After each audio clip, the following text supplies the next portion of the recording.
আপনি জানলে অবাক হবেন একটি খেজুরের পুষ্টিগুণ কতটা সমৃদ্ধ।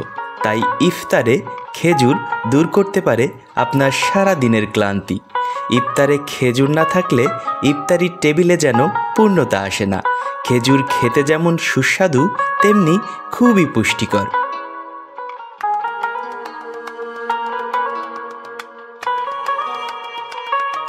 খেজুরকে প্রাকৃতিক শক্তির উৎসও বলা হয়। ভিটামিন, আঁশ, calcium, iron, phosphorus, potassium, magnesium ও জিঙ্ক সমৃদ্ধ খেজুর একজন সুস্থ মানুষের শরীরে আয়রনের চাহিদাও পূরণ করে।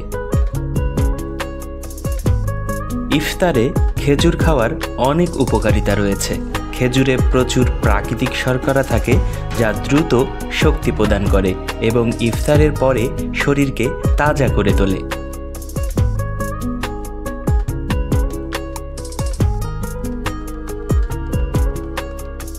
খেজুরে প্রচুর ফাইবার রয়েছে যা পাচনতন্ত্রকে সুস্থ রাখে এবং রোজাকালীন কোষ্ঠকাঠিন্য দূর করতে সাহায্য করে।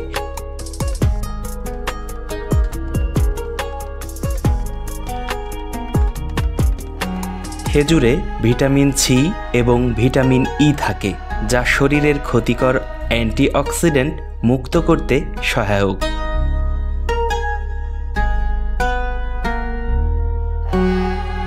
খেজুরে পটাশিয়াম এবং ম্যাগনেসিয়াম রয়েছে যা হৃদযন্ত্রের কার্যক্রম ভালো রাখতে সাহায্য করে। খেজুরে আয়রন এবং অন্যান্য গুরুত্বপূর্ণ মিনারেল রয়েছে যা রক্তের স্বাস্থ্যের জন্য উপকারী এবং শরীরের রোগ প্রতিরোধ ক্ষমতা শক্তিশালী করতে সাহায্য করে। খেজুর স্বাভাবিকভাবেই রক্তের শর্করার স্তর নিয়ন্ত্রণ রাখতে সাহায্য করে যা ডায়াবেটিক্স রোগীদের জন্য উপকারী হতে পারে। তাই রোজাকালীন সময়ে আপনার শরীরকে সুস্থ সতেজ রাখতে অবশ্যই আপনার ইফতারিতে খেজুরকে প্রাধান্য দিন। ধন্যবাদ।